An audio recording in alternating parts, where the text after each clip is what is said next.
This place seems strange.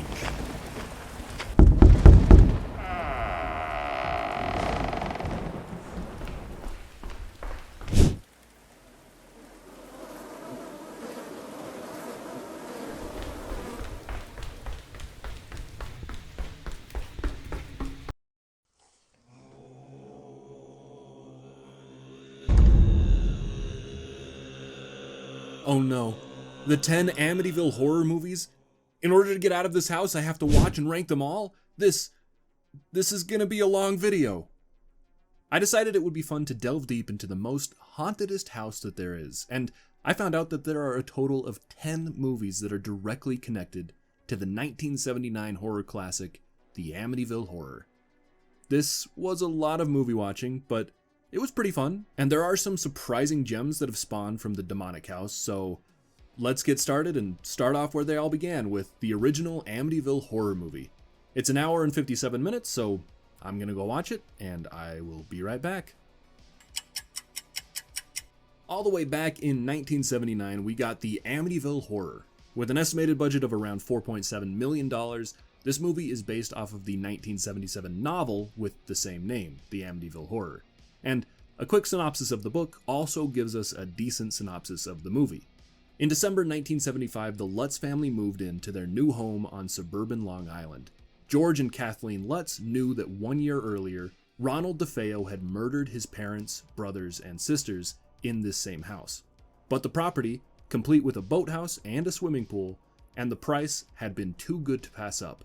28 days later, the entire Lutz family fled in terror. The book was met with great success, and so was the movie. The realistic scares with top-of-the-line effects terrified audiences and led to a box office success, with a gross totaling somewhere around $86 million, so this movie is kind of a big deal. The movie did come out in 1979, and there is definitely some age to the film, but it's a lot less distracting than you might expect. Of course, the clothing, the fashion, and the family dynamics all scream of the 70s, but the only part of the film itself that I felt didn't age very well were these really in-your-face freeze frames that often led to jump scares. The movie does 5 or 6 of these, and each time they just felt a bit off for me. But otherwise, I think this movie has aged incredibly well. But let's talk about the scares. So, with this being the first of the 10 movies, there's obviously going to be some tropes that happen in each of the sequels as callbacks, but this is where it all started. The horror in this movie is mostly subtle. There's a lot of build-up, a lot of implied possession, a lot of paranoia and possible psychotic episodes, which might not be as flashy as a lot of horror movies nowadays, but it was incredibly effective at getting me invested in the characters and trying to explain away all of the ghost happenings, and all in all, that did put a decent bit of realism into the movie as a whole, which I really liked. The big scares that we have are those flashy frame jump scares that I mentioned earlier, flies that infest one of the rooms a few different times, a ghostly voice demanding a priest to get out, a kid who has a sudden imaginary friend that is obviously a ghost, black goop in the toilets and sink, a really loud cat, erectile dysfunction, a possessed car, the babysitter that gets trapped in a closet, the sharpening of an axe and chopping of a whole lot of wood, the phone never working and giving the priest some blisters at one point, a homeless man, ghostly apparitions under the stairs, hallucinated blisters and an old face, a giant pig in one of the window reflections, blood seeping from the walls, and a literal plunge into a well filled with the trapped souls that is also a portal to hell. The movie itself is really good. It's a very well told and simple haunted house story, and has some incredible acting, with my favorite moments being when the priest is trying to exorcise the ghost. Give them strength of mind and body! Oh Lord! I beg thee! The main dude's friend's wife at one point, I don't remember her name, but she's a psychic and she feels the ghosts and says that the vibes are off. Are those vibes ever strong?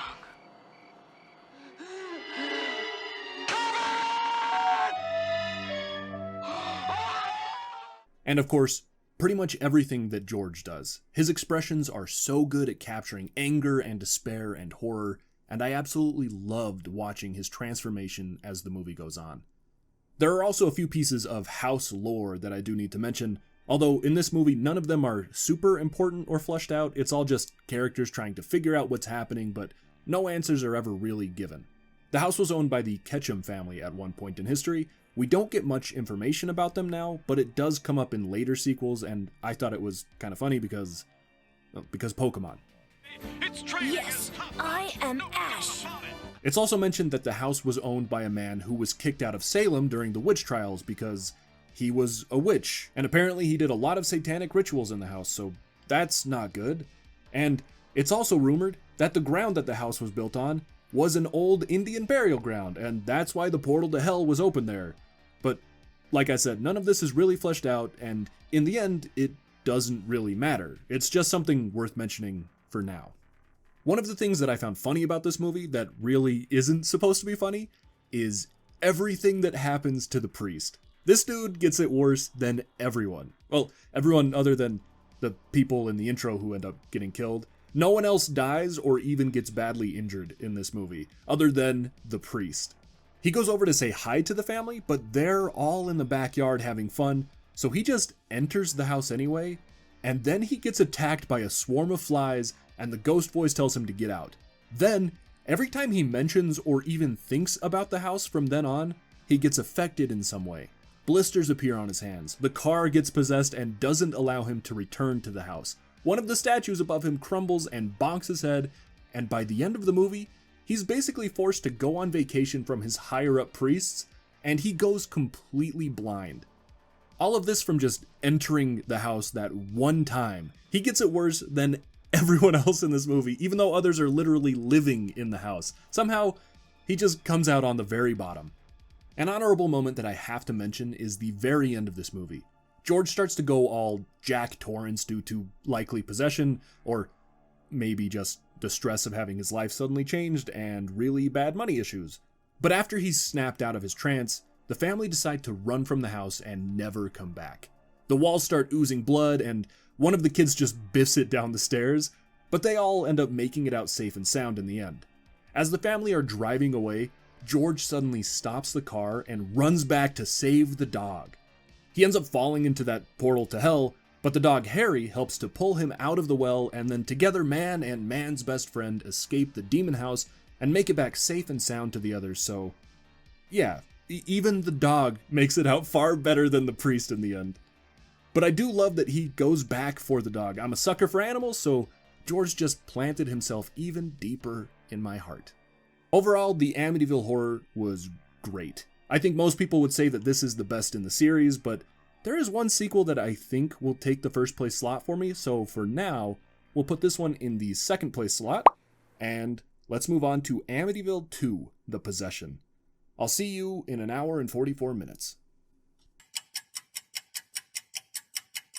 Amityville II, The Possession came out 3 years after the original in 1982.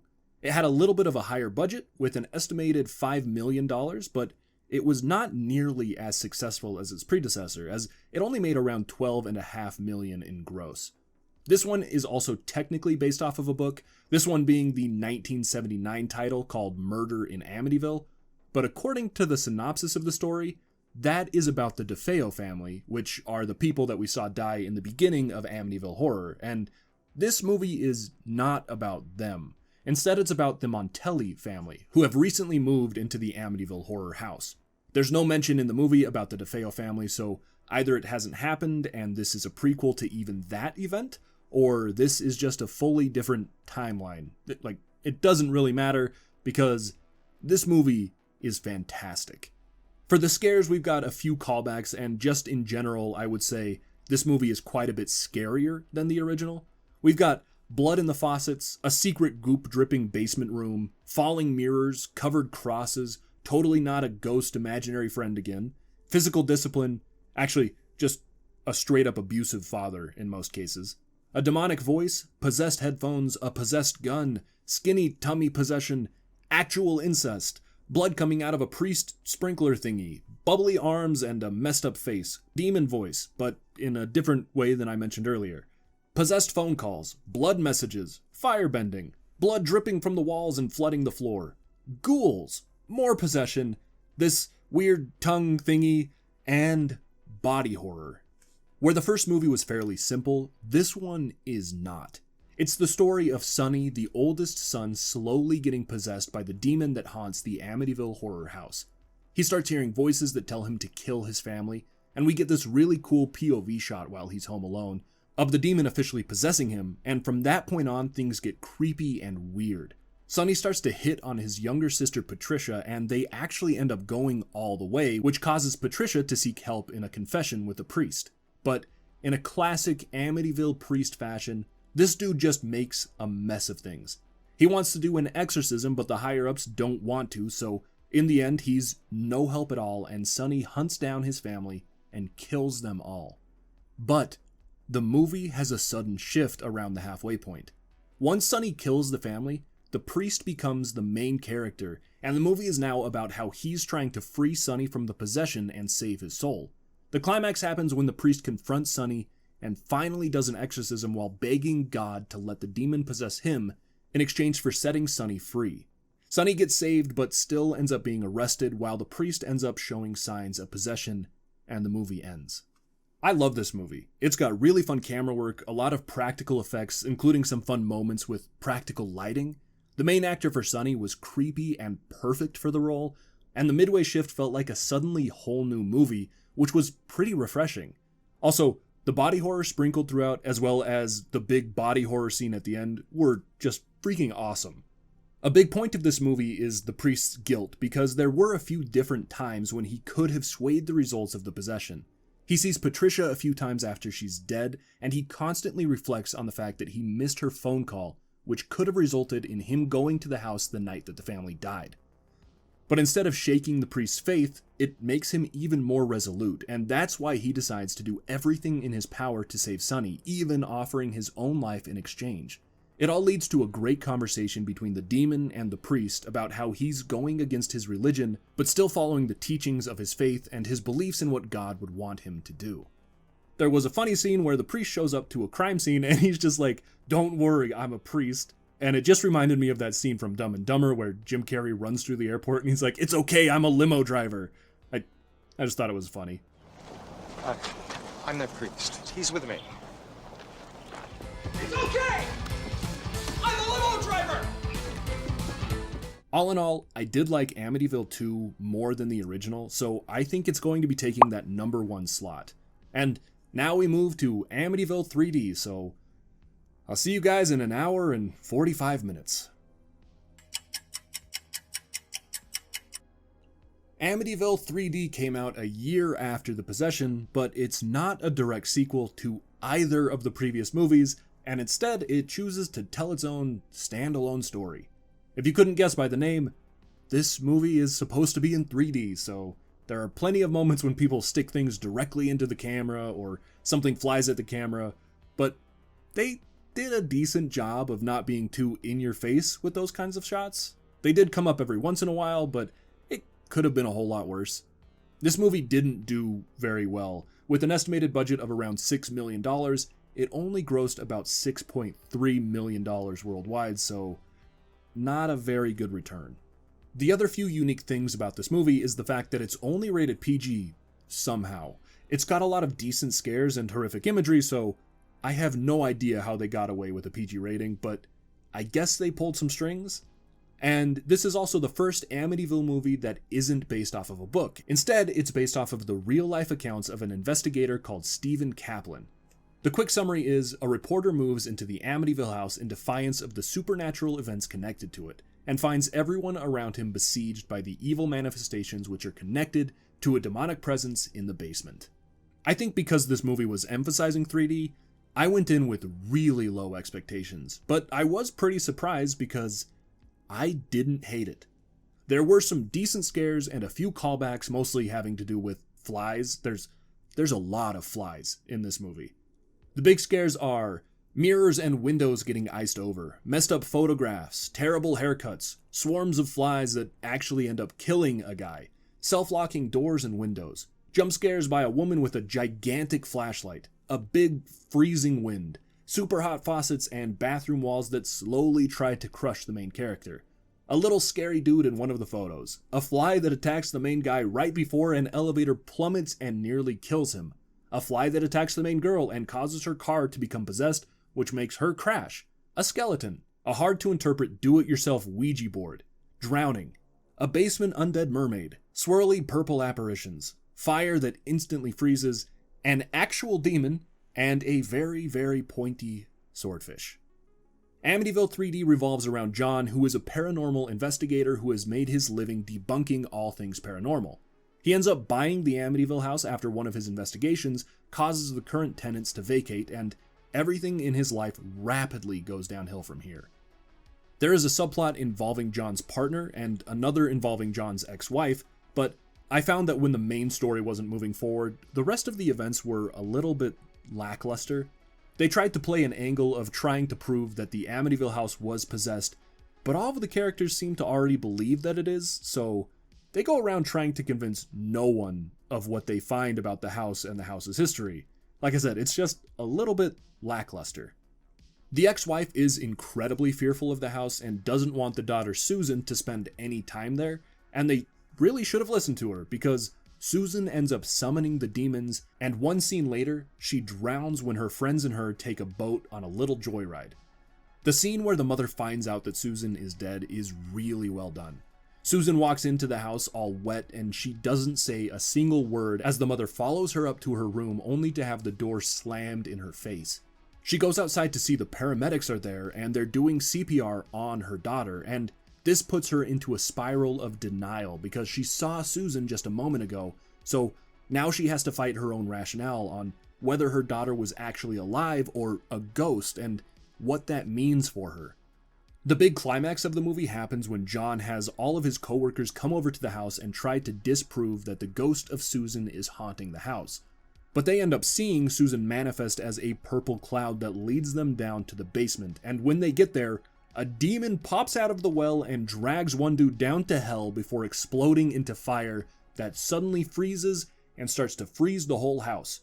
Things start to explode and collapse, and all of the furniture is flying everywhere. It's a pretty decent scene, but you can see a lot of strings pulling props around, and they used this sound effect of a woman screaming a few times in a row, so we're gonna dock some points off there.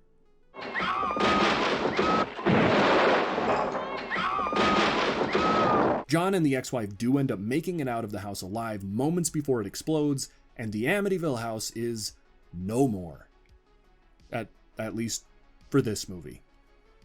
I think Amityville 3D is perfectly fine. I didn't love it, I didn't hate it. I do lean more in the direction of enjoying it, so I'm going to place it in the 4th place slot for now. This one could move depending on how the rest of them go, but I think 4th suits it for the time being. The next one we've got is Amityville Horror, The Evil Escapes, so I'll see you in an hour and 35 minutes. The Evil Escapes came out in 1989, and it's the first TV movie in the series. It had a budget around $2.8 million, and it's the first time the demons of Amityville hit the old dusty trail and possess a family outside of the classic house. In the credits it says that this movie is based off of the 1979 book of the same name, but it's not entirely true. The synopsis of the book is pretty simple. When the Lutzes fled the Amityville horror house, they left all of their personal belongings behind. To get rid of the extra items, a yard sale is held at the house. All the items are at bargain prices and too good to pass up. Little do the buyers know that they're getting more than they bargained for. So, this book is actually a series of short stories about the different belongings of the Lutz family that are haunted by the demons or ghosts or whatever it is that wreak havoc on everyone that buys them. The movie does something similar, but the possessed lamp that we end up following isn't in the books at all, so the writers and director just decided to make their own story using the theme laid out in the book. So it's like kind of sort of based off of the book, but also not at all. The movie opens with a brigade of priests entering the Amityville house and exorcising the evil away. But one priest watches as a bubble of demon electricity enters a lamp, but that lamp demon knocks the priest out before he can report it.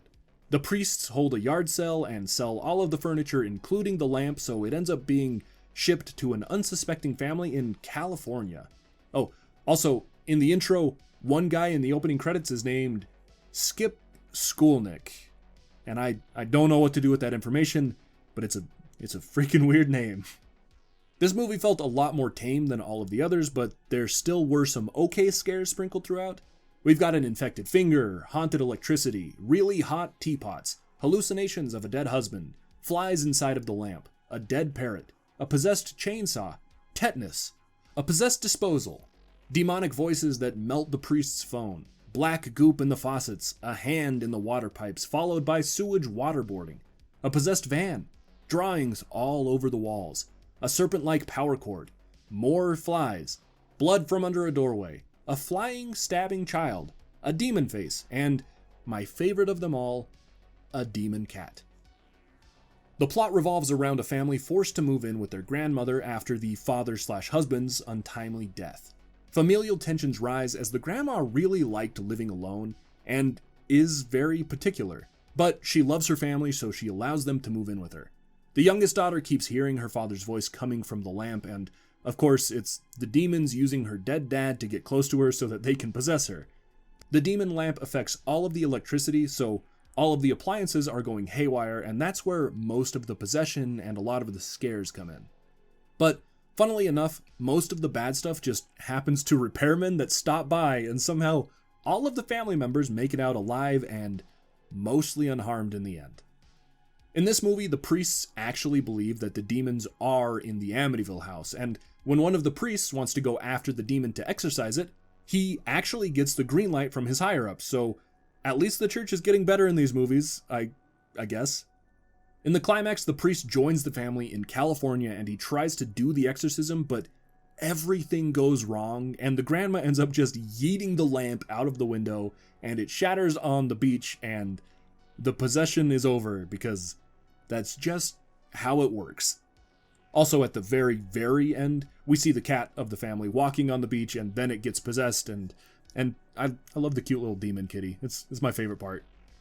I will say, I think that this is the worst of the Amityville movies so far, but I definitely still didn't hate it.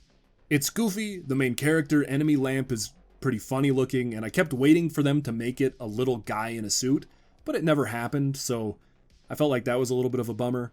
The acting was a little bit off with all of the kids, but the main mom and the priest did a great job. Taking the series outside of the Amityville house was a pretty fun idea, but this movie was hard to take seriously. Mostly just because of the silly lamp and the fact that I never felt like any of the main characters were in danger. A ton happens to side characters, but the main family that we follow just felt like they were always going to be fine. Like I said though, I still didn't hate this movie. It's a pretty fun watch and has some good moments, but it is the weakest movie we've seen so far, so we're gonna throw it in the 5th place slot for now, and let's move on to watch The Amityville Curse. I'll see you in an hour and 31 minutes.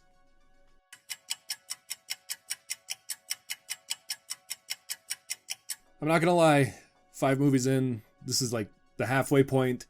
I think we've got about 8 hours of movie in us. This is a lot. This is a lot of movie watching. A lot of possession, a lot of hauntings.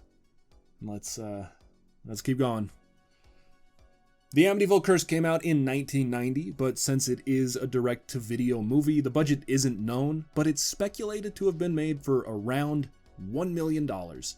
So, likely the smallest budget that we've seen so far. It's based off of a 1981 novel, which is also called The Amityville Curse, and the synopsis of the book is: The roots of evil. The house in Amityville does not lie empty. Its eternal resident is evil. An age-old horror that waits anxiously with an unspeakable hunger. Now, 3 young couples are looking over the property, the house. With ignorant confidence, they move in, but cannot get out. The evil springs from centuries of sacred earth to twist their thoughts, abuse their deepest fears, and introduce them to the terrifying powers of blood. Forever indebted to death is the Amityville Curse. While it's pretty vague, I don't think the movie followed the book well at all. And in fact, the author Hans Holzer didn't think so either. He sued the production company for $100,000 for misrepresenting his work, due to large changes in key story elements. His lawsuit didn't go his way, but it still shows that this movie is kind of a work of its own. It's also the only Amityville sequel that doesn't use the original house, so there's no iconic eye-looking windows always looming over the characters. It doesn't affect the story at all, but I thought it was an interesting choice, and it's a little bit sad to not see those iconic windows. The movie is a kind of boring haunting in the first half, and then a fairly interesting murder mystery in the second half. It's one of those movies that feels just alright the first time you watch it, but on subsequent watches, it feels a lot better because you start to notice the things that you didn't even know you needed to watch for the very first time you watched. I'll talk more about that in a minute, but right now, let's talk about the scares.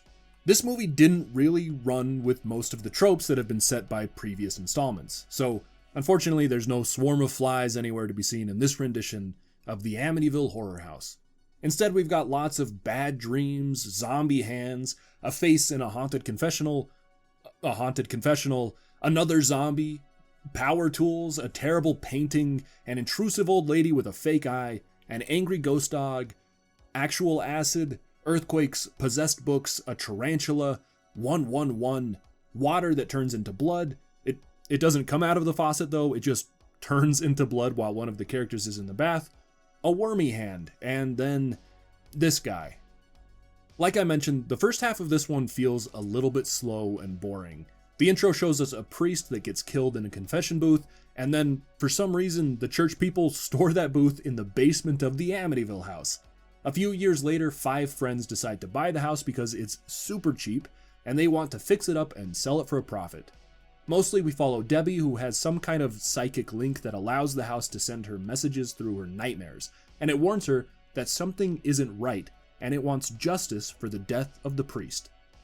So, I guess it's the priest that's haunting the house this time, because I don't think the demons would care about justice for a priest, yeah, that makes sense.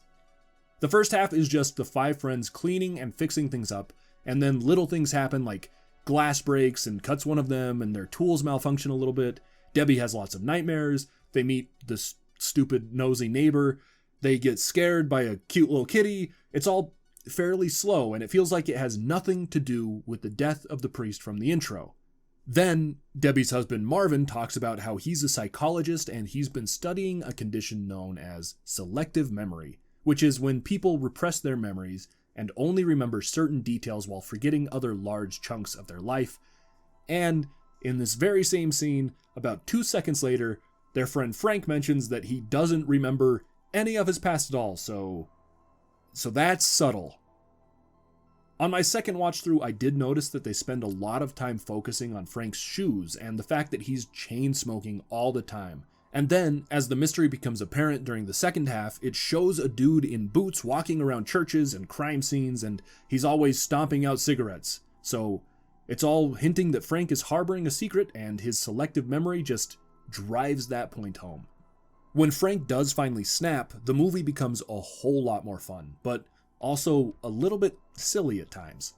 He kills their friend Billy and Debbie's husband Marvin off screen, and she finds their bodies, and then Frank tries to kill her as well, but she throws acid in his face and runs away.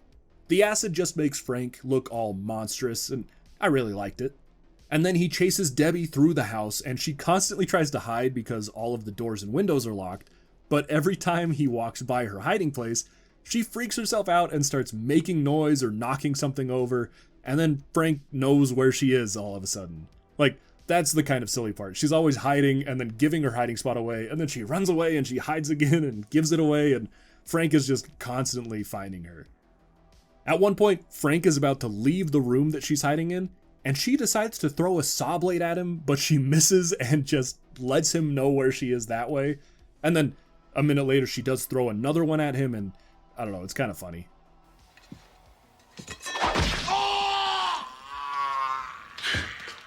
In the end, Frank gets completely beat up by Debbie, and while he's trying to choke out the 5th friend, Debbie runs to the basement and grabs a spiky cross staff thingy and stabs it through Frank's chest and kills him. And then she and her 5th friend hobble out of the house and they make it out safe and sound.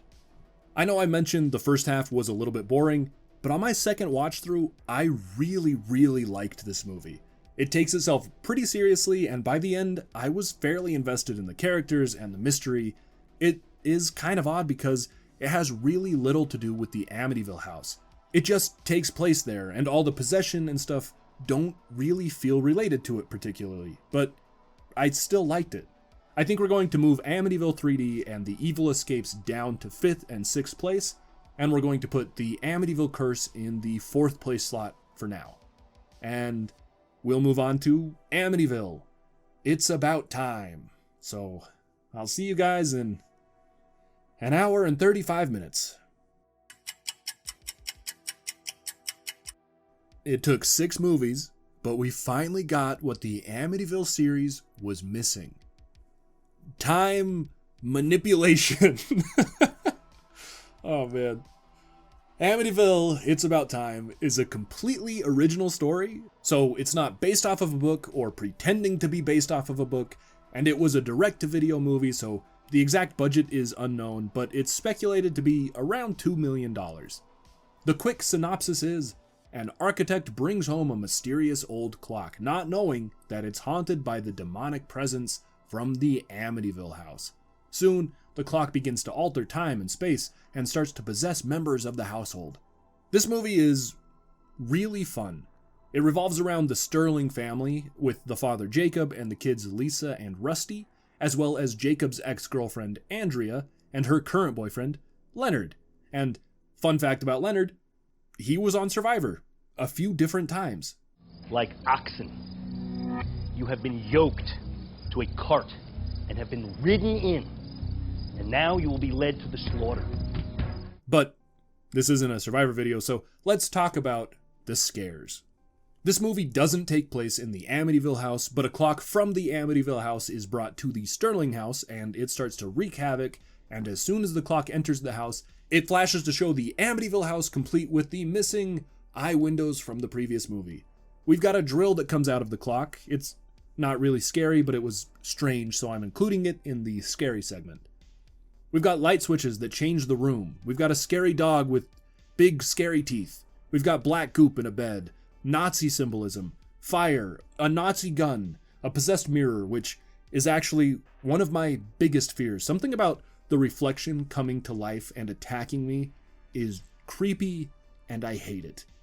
We've got black goop from that same mirror. We've got teenage rebellion, a possessed van, a killer stork, more goop, black goop coming out of the faucet, so we're back with that trope.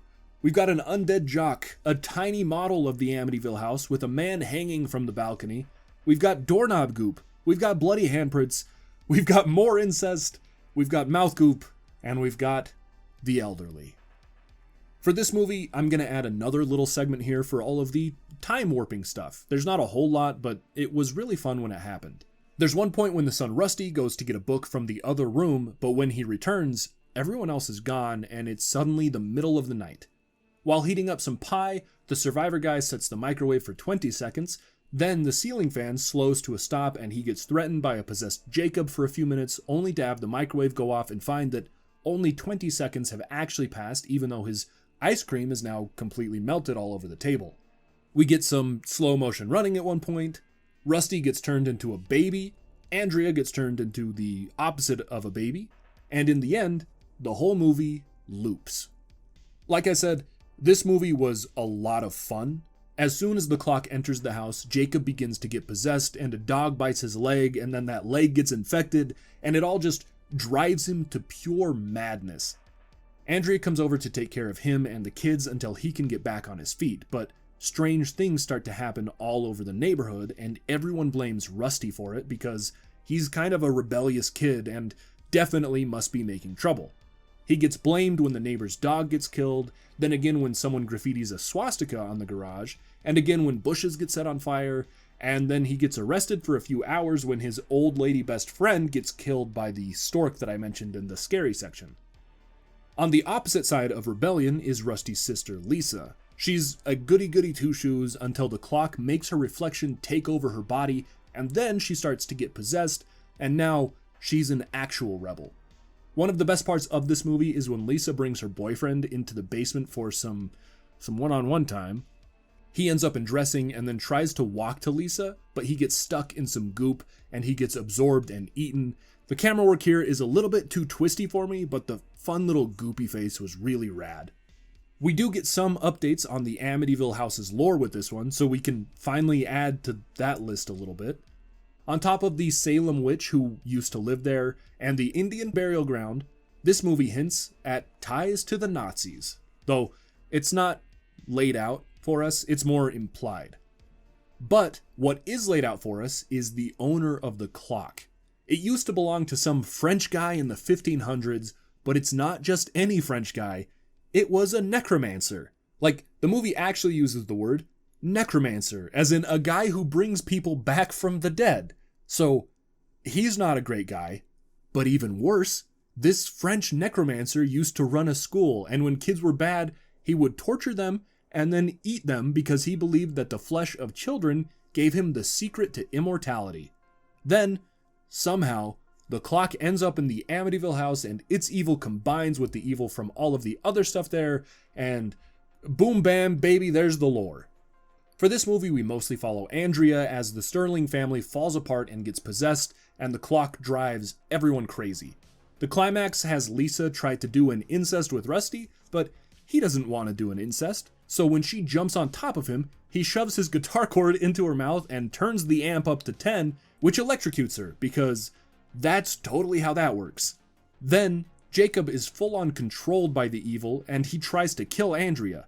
When Rusty tries to help her, the clock turns him into a baby, and then Andrea just stabs Jacob's dog bite wound, and he falls over, and she runs to the clock and starts to break the walls open all around it, only to find that it's completely integrated itself into the house, so she decides to turn on the gas and try to blow everything up.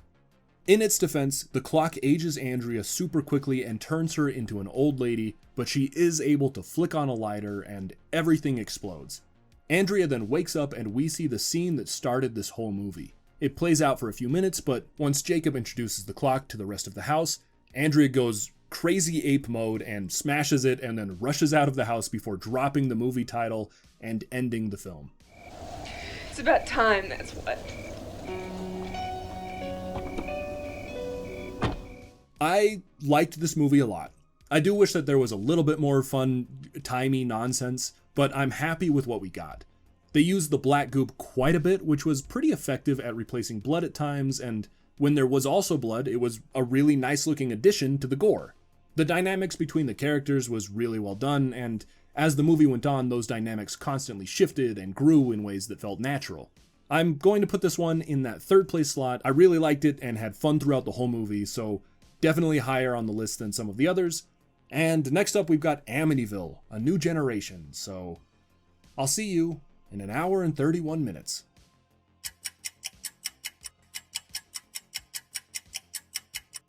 I am a broken man. This movie, oh boy, this one was pretty rough. So, Amityville: A New Generation is not based off of a book, but it does follow the theme that we've seen in a few of these now, where the haunting doesn't take place in the Amityville house, and instead, it's connected to the house via an item. In this case, it's a mirror that's been passed through a family for generations. It was released direct to video and has an estimated budget of around $1.5 million, and it really shows its low budget with quite a few cracks that are really hard to miss. It does have a few minor celebrities showing up, with that bald dude from Lost, although he's got a little bit of hair in this one, and the old lady from the Insidious movies, and she's a big old creep in this movie, and it was pretty fun. The one advantage of murdering your entire family? You're sure to inherit everything. The movie is also set in Patty's Pub from It's Always Sunny in Philadelphia, so every time they did an establishing shot, I just got the little Always Sunny jingle stuck in my head.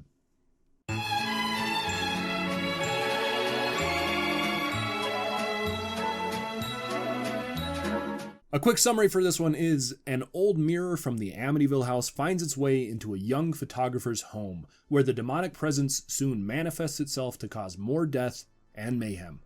Unfortunately, there is a severe lack of scares in this movie. It tells an okay story, but it's a pretty slow burn that doesn't have a great payoff. The few scares we do get are 90s fashion with Mona Lisa jeans, a zombie reflection, cuts from a reflection. This movie's about a mirror, so a lot of these are going to be reflection based. The Amityville house in the mirror's reflection. I did kind of like that one. Demon paintings, demons that come alive from the demon paintings. The aforementioned insidious lady, terrible makeup, repressed memories, the mirror being a creep and watching the main characters kiss, and then it flashes to the Amityville house again in that scene. Wobbly demon faces, actual murder, another zombie, electricity, really bright light, Two-Face from Batman, father and son bonding, and negligible cops. The plot revolves around a photographer named Keys who helps out a homeless man, and in return the homeless man gives Keys the haunted mirror, and it turns out that the homeless guy is Keys' long-lost father.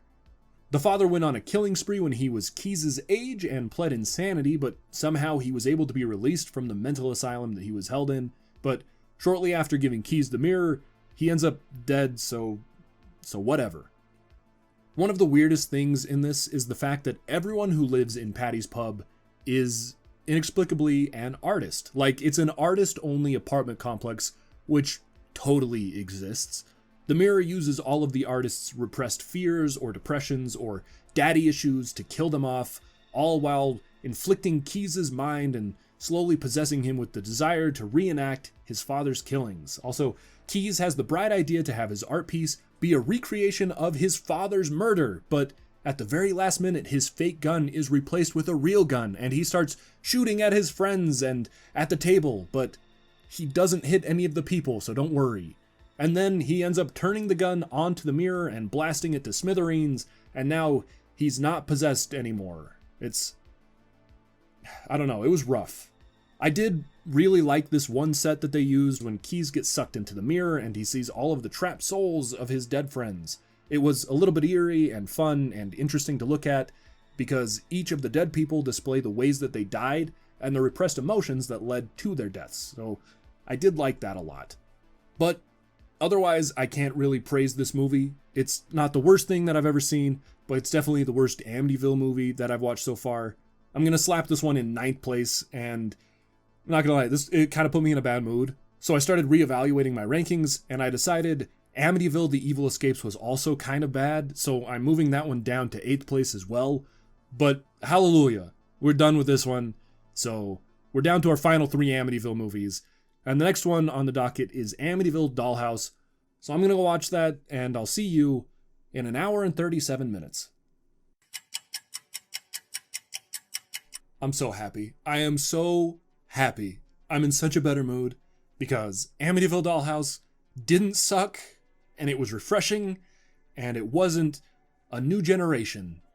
Amityville Dollhouse came out in 1996, and it's another original story.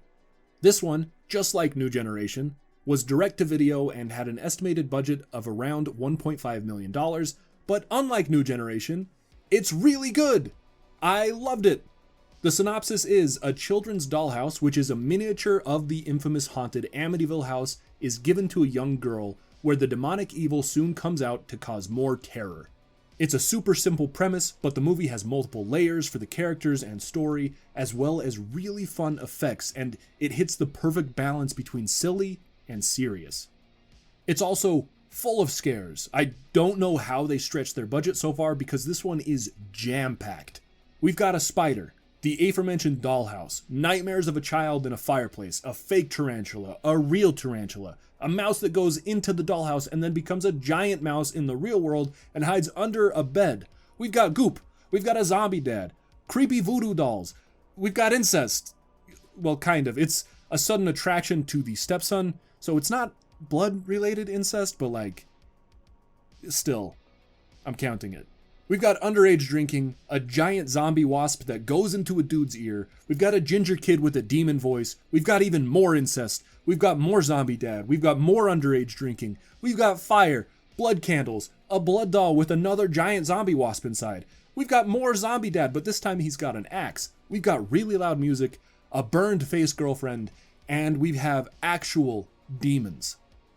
The movie revolves around a family who just built a house on the same plot that the Amityville house used to be on. Ignore the fact that they're not next to the water, that there's no boathouse, that there's no pool. Ignore it. This is the same plot of land, I promise. The Amityville house burned down, but the fireplace was left standing, so the family saved a little bit of money by using the original fireplace in their new house, and, well, now the house is haunted.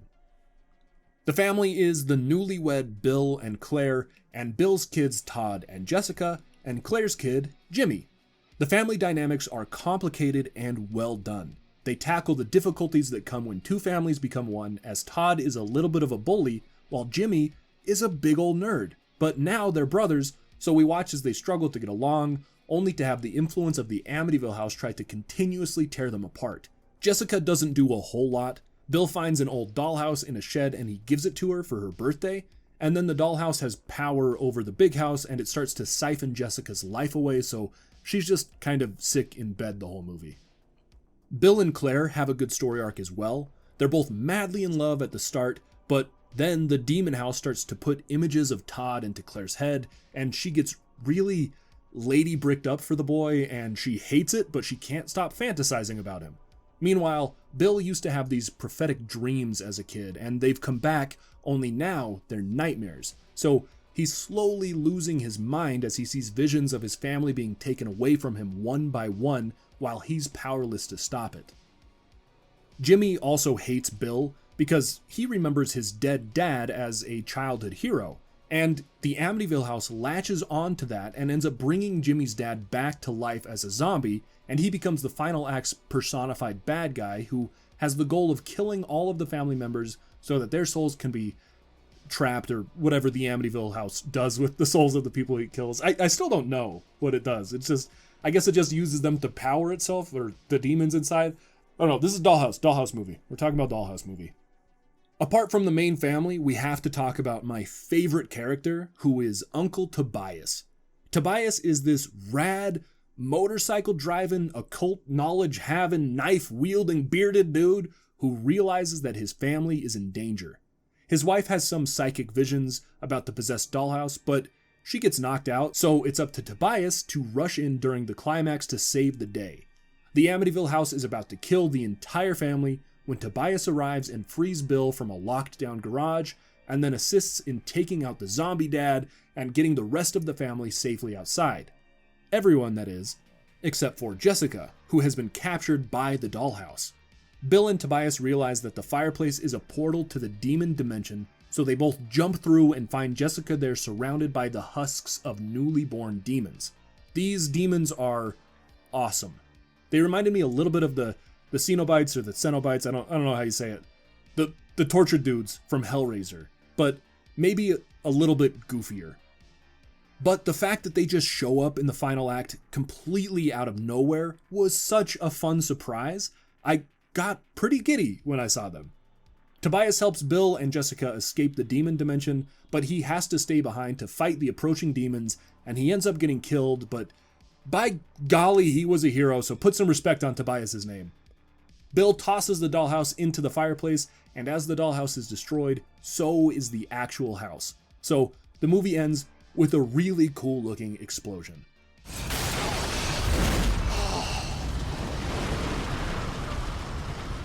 I don't know if you can tell, but I loved this movie. It reminded me a lot of the House movies, but also sprinkled in with that little bit of Hellraiser just to give it an edge. The practical effects were great, the little Amityville dollhouse looked awesome, the story was compelling, the acting and characters were really well done, even the camera work had some shining moments. I'm also coming off of a really low point due to new generation, so I'm just bouncing through this emotional rainbow right now, and I feel like I'm on a high. This is definitely in the top of the sequels. I do think Amityville 1 and 2 are just a little bit better, but none of the others even hold a candle to this one, so it's easily going to bump everything down and take the number 3 slot on our chart. So now we've pretty well gone through the sequels to the Amityville Horror, but we still have 2 more movies on the list. Next up is the Amityville Horror remake with that one guy from Blade 3 in it, so I'm gonna go watch it, and I will see you in an hour and a half. Alright, so the Amityville Horror remake came out in 2005, which is 9 years after Dollhouse and 26 years after the original movie. In that time, the landscape for horror movies shifted a ton, and in a way, I'd say that the remake is actually a bit ahead of its time. I don't mean that it's an incredible movie.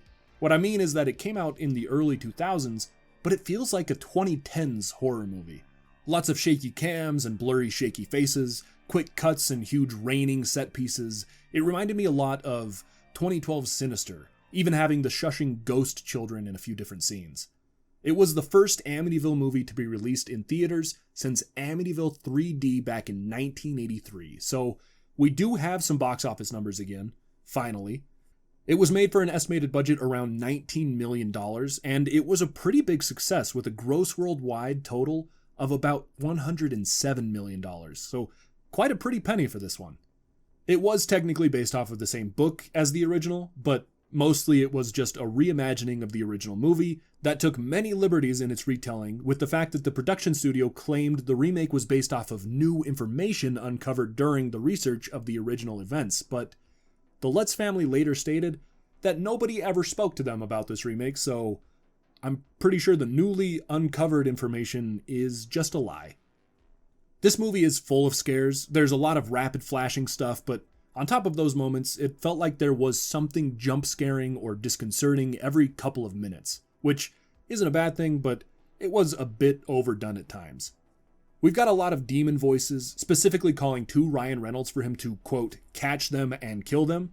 We've got moving shadow ghosts, we've got a possessed furnace, a hanged ghost girl, the classic imaginary friend that is clearly a ghost, the sinister shush finger, suddenly angry Reynolds, totally not an It reference, a ghoul man, blood coming out of the faucet, blood coming out of a light switch, shaky Reynolds head, a ghost girl on the ceiling, fridge magnets, hormones, a much more frantic version of the babysitter being locked in the closet, a satanic altar room underneath the stairs, undead Reynolds, bath hands, a roof-walking child, gaslighting, child endangerment, bully Reynolds, demon faces on projector recordings, an underwater zombie, dog killer Reynolds. Yeah, so this one doesn't have George have that heroic moment at the end where he saves the dog, because he's dead now. We've got domestic abuse, a killer swarm of flies, super sad Reynolds, a scary newspaper, maggots, a dungeon full of tortured souls, bloody Reynolds, a drowning demon face, family coffins, locked and loaded Reynolds, muddy Reynolds, more demon faces, ready to die Reynolds, and to bring so much together, a shaky face screaming ghost girl. The remake technically follows the story of the original, but where that one was super subtle and had some foundations that could have been set in reality, this one is the polar opposite. It's clear that the house is haunted from the moment the Lutz family moves in, and where in the original George could have just been sick and super stressed out, in this one, Ryan Reynolds is just straight up being possessed by the house. He gets really sick, but then he starts to hear voices calling out to him, telling him to kill the family, and then he's called into the basement, where it's the only place that he feels warm in the entire house.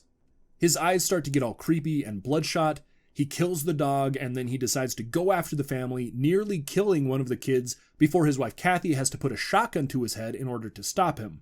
So, yeah, not really founded in reality for this one, especially if you consider the Lutz family are real people. The movie starts with the classic statement that events are based off of a true story, but if your newlywed husband tried to literally kill your children, then I don't think there's a single chance that you would stay with them, even if you thought they were possessed. Like, that alone makes this clearly fictitious, on top of all of the other, like straight up ghost stuff and possession stuff. But, like, the family dynamic part of it is easily disproved in its claim to reality. I also don't want to sound like I'm speaking only negatively about this movie, because it is a decent horror movie. It's just not a great remake, especially when you're just comparing it straight up to the original. There is one part when the youngest daughter, Chelsea, is told by a ghost to go onto the roof, and then Kathy and Ryan Reynolds race to get up and save her, and it's all frantic. But then also at the end of the movie, the family end up on the roof again, only to take a ladder from the chimney down to the ground. So why didn't they use that same ladder to get up onto the roof and save the daughter in that earlier scene? It makes you think. Now, Remember like 100 years ago when I mentioned the Ketchum family when we broke down the very first movie? Well, that name finally comes up again, like a ton in this remake. The chant of catch 'em and kill 'em is all over the movie, and it's because it's the last name of one of the original tenants of the Amityville house. We do get a bit more lore to add to the collection regarding this Ketchum guy. It turns out that he was a missionary that was sent to try and convert the Native Americans that lived near the Amityville house. But Ketchum went a little bit too far, especially if you ask me. He went probably way too far. When the Indians didn't want to convert to his religion, Ketchum strung them up in his dungeon basement and tortured and eventually killed them. So he didn't do a great job of doing God's work. I do think this movie is really well acted. Kathy felt like she was desperate to keep her family all together, and as the possession took over Ryan Reynolds, her desperation grows and becomes more frantic and terrified, and she does an awesome job of showing all of her emotions as things get more and more dire.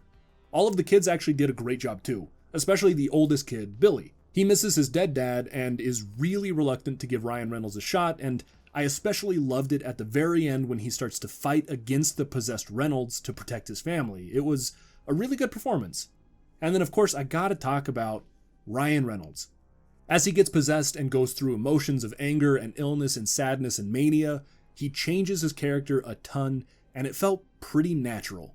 But the real star of his performance is his freaking shirtless scenes. Dude, he's ripped in this movie. There's a few times when he goes shirtless, and by golly, I haven't been able to stop thinking about it. His freaking chest and abs, he's chiseled by God himself, even though he's being possessed by the devil. The movie ends with a giant raining set piece on the roof, but when Reynolds is knocked to the ground, he begs Kathy to kill him because he's afraid that he'll end up killing the family if he's left alive. They end up just tying him up and then dragging him to the boat, where they drive off into the lake or ocean, whatever body of water this is, and then we get text saying that the Lutz family fled and never came back.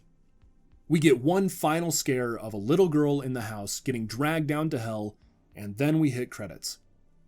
So, where are we going to put this one? I don't think it's a bad movie, but it's not one of my favorites, that's for sure. I think we push Amityville 3D down to 7th place. We'll put the remake in the 6th place slot. And you know what? I'm doubtful that the final movie is going to be worse than New Generation, so let's just give it the boot and smack it down to 10th place, because I'm still mad about it. I'm still mad at that freaking movie, man. But here we are, the final movie in our decology, right? That seems like a real word, decology. 10 movie series. Amityville: The Awakening. I'm going to go watch it, and I will see you in an hour and 27 minutes. All right, the final Amityville movie. This has been a journey. Amityville: The Awakening. This movie came out in 2017, so a good 12 years after the previous movie, and it cost somewhere around $10 million to make, but it didn't do so well in the box office. On IMDb, it's posted that it only made $742 in total in the US and Canada. I don't know if that's true, but the worldwide gross states that it's at $8.5 million, which is better, but, still a flop. But, it's not a $742 flop. I've got no idea if that number is real, or if someone just put it there and has never edited it. This movie is an original story, and it gets pretty meta with things. It turns out that the Amityville movies exist in this movie, but all of the events still seem to be true, so make of that what you will. This one is a little bit light on scares. Instead, it focuses more on the creepy factor of things. So for our scare list, we've got bloodstains, possessed windows, a little sister jump scare, a twisted up brother. He's the source of most of the creepy stuff. This face, another scary reflection, blood in a bed, a bad dream jump scare, a dog jump scare, a scary mask jump scare, a power outage, mom with a shotgun jump scare, scary eyes and big brainwaves, flies, a very ew foot, a demon brother, incest. Well, alright, implications of incest. This one is a PG-13 rating, so it doesn't get very explicit with the implications, but they're there. So many nightmares. A creepy shadow demon, chapped lips, a scary room under the stairs, another dead dog, mom with a shotgun jump scare part 2, crackly bones, a full-on demon brother, murder, hypocrisy, a zombie dog, irony, and a shriveling up little Voldemort demon brother.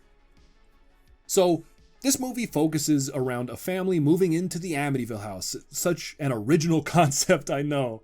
But it does have a fun twist where the mother was actually hoping that it is really haunted because her son James is in a coma and she's hoping that the evil forces of the house will heal him since all of her prayers to God have led to nothing. We mostly follow the oldest daughter, Belle, as she's coming to terms with the move and meeting new friends at school, and she realizes that a demon is slowly taking over James's body while healing him at the same time, and she doesn't like that, but her mother stops her from stopping the demon because the mother is cuckoo crazy. The first half of this movie is pretty boring, but it does get decent after the halfway mark. Once James heals enough to open his eyes, he completely carries this movie. James is played by Cameron Monaghan. Sorry if I said that name wrong. I only really know this guy from the Jedi Survivor and Jedi Fallen Order games, but he does such a great job in this movie. And that's saying a lot because most of the time he's just stuck in bed and expressing himself with only facial expressions and eye movements. The movie does some meta stuff. One of Belle's friends is obsessed with the Amityville movies, so they end up watching the original film and commenting on some of the sequels. And of course, there's the remake. No way. Yeah, remakes totally blow. Agreed. All right. I don't love the meta aspect of this, but they mention that it has been 40 years since the original murders in the house, and 40 years is an important number in the Bible, I guess, so that's why the house is awakening at this specific time, even though many other families have lived there without issues previously. And that could be it, or it could be because the mom is summoning the demons to help her son. It never shows her doing a ritual or anything, but she does have a lot of knowing glances, and she states that she doesn't like God very much anymore, so that could be the reason if you look at the subtexts of the movie, but nothing is really definitive. In the climax, James comes to life and is fully possessed and suddenly ripped, and he kills his aunt and his mother, but Belle tackles him out of a window to stop him from killing her little sister. Oh yeah, the original way that James got put into a coma was because he was pushed from a 3-story window, so now he's being tackled out of another 3-story window, so it's all ironic, and the writers were super proud of themselves for that one for sure. But Bella lands on her brother and then drags him past a warding circle, which clears the demons from him and ends up killing him in the process. And then we get a fun little police interview at the very end where they have no idea what the truth is because it seems like James was the murderer, but he's reverted back into his shriveled little form, so medically there's no way that he could have done it, and then we get credits. I didn't hate this movie. Like I said, the first half was pretty boring, but I did enjoy the second half. It was creepy, it was well acted, the story was okay, the effects ranged from pretty good to sparingly bad, so they definitely knew what their limitations were. I think they did rely a little bit too heavily on jump scares and nightmares. Having a few of those kind of scares is fine, but they had a lot, so it got pretty predictable and lost a lot of suspenseful moments because it was easy to assume that uncomfortable things happening were just going to be dreams. So, looking at our list, we've got the 9th slot open. The Awakening is going to be in the lower few, but was it better than Evil Escapes? I guess that's the big question. Was it better than Evil Escapes? I don't think it was, actually. Evil Escapes had some pretty fun moments. It was goofy, it was kind of stupid. Some of the acting was kind of bad, but I don't know, but it was fun. I think it was more fun than this movie. Awakening was creepy, but you know what? Evil Escapes also had the demon cat. So, yeah, The Awakening is going to be 9th place. Alright, so let's go from bottom to top. 10th place, we've got Amityville, The New Generation. 9th place is Amityville, The Awakening. 8th is Amityville, The Evil Escapes. 7th is Amityville 3D. 6th, I've said Amityville so many times. 6th is the Amityville Horror remake with Ryan Reynolds' abs. 5th is the Amityville Curse. 4th is Amityville, It's About Time. Third is Amityville Dollhouse. Second is the original, the Amityville Horror. And first is Amityville, The Possession. This was pretty fun. It was a lot of movie watching. I'm kind of exhausted. It's been a lot of talking. It's been a long day. So let me know your guys' feedback. What do you think of this list? What do you guys think of this video, this format? I really like binge watching series, and I thought this would be a fun way to bring some, what I think is lesser known movies to light. And I think one of the craziest things about this Amityville movie series is that, I mean, other than New Generation, I didn't hate like any of these movies, which is crazy. I keep thinking to like Nightmare on Elm Street, where like Nightmare on Elm Street 2 was awful, and then a lot of the later ones were just super unfun and hard to watch. And you know, like the Friday the 13th movies, like Jason Saves New York is one of my least favorite movies of all times. I feel like I forgot how to breathe when I was watching that movie. But I didn't feel terrible with any of the Amityville movies, which I think is kind of praiseworthy. But I want to be done talking now. I want to be done with the Amityville movies for a little bit. So if you guys enjoyed this video, don't forget to like and subscribe. Let me know what series you would like me to do next. And a huge thanks to my YouTube members. If I was the Amityville house and you guys moved into me, I wouldn't even kill your families. You know, I wouldn't possess you. I wouldn't kill your families. I'd even let your pets live. That's how much I love my YouTube members. But guys, that's it. I'm done. I'm done. Bye.